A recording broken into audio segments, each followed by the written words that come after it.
So I'm on the negative side for the carbon tax. Think of this as you're a small business owner in a rural town.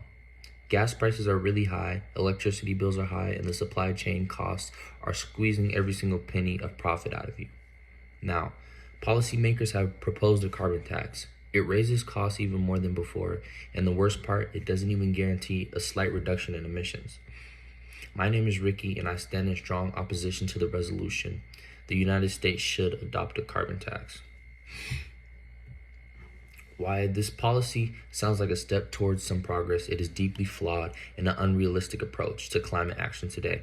I'll explain why a carbon tax lacks major relevancy, disproportionately harms and doesn't benefit low-income communities, and falls short to live up to its many promises of emissions reduction and innovation and international leadership. Let's dig in, starting with the most important question. Does this policy even work? The carbon tax may be one of the most talked about tools in climate policy, but its track record is mediocre at best. According to Frank Green's 2020 article in Climate Policy, jurisdictions with carbon taxes, including mostly parts of Canada and Europe, have not even seen the kind of emission reductions we would indeed expect.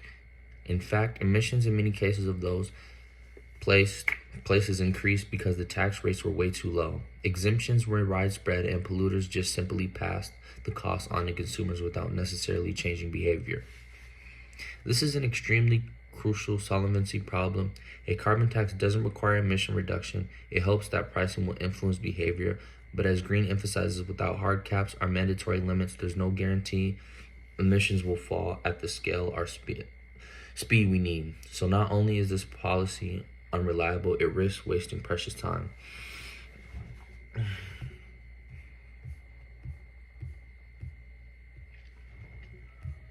Next, let's talk about the cost of this policy.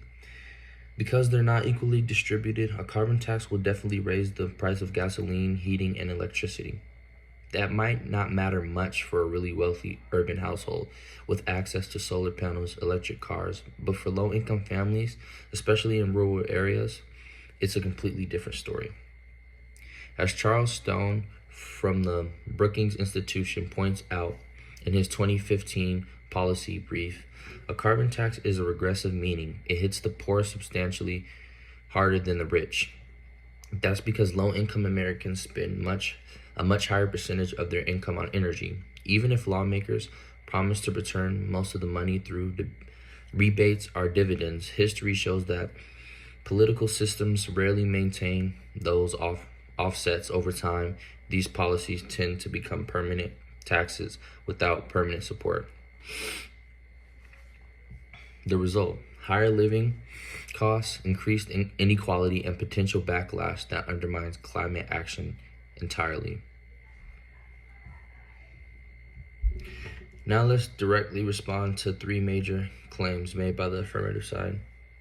First, emissions reductions. The affirmative argues that a carbon tax reduces pollution by incentivizing cleaner choices, but the International Monetary Fund 2019 has shown that to be effective, carbon taxes must be set at least $75 per ton of CO2. That's far above what is politically feasible in the United States today. Any weaker version of the tax will barely move the needle, meaning we need to get political pain without environmental gain. My second innovation: yes, the affirmative might say a carbon tax spurs green innovation, but that's misleading.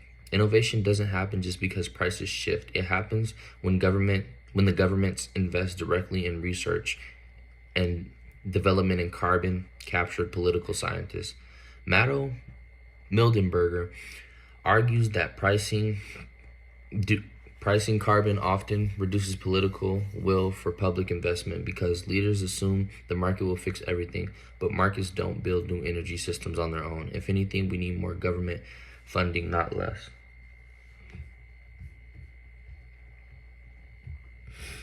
The affirmatives say the U.S. needs a carbon tax to show the world is not serious, but that's symbolic at best.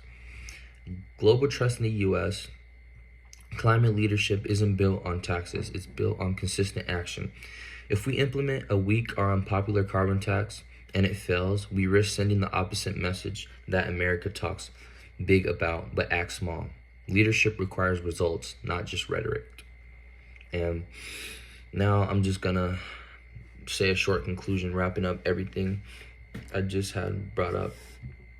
Okay, so let's review a carbon tax. Sounds appealing, but in practice, it doesn't deliver. It doesn't guarantee emission reductions. It creates serious economic risks for working families, and it slows political momentum for public investment. And it offers only the illusion of global leadership. Instead of relying on the market-based hope, we need bold structural climate solutions, direct investment in renewable energy, job-creating green infrastructure, and enforceable emission caps. Real leadership means making climate policy that works for everyone, and not just for Wall Street, not just the headlines, but for the people who keep this country running. And that's my speech. Thank you.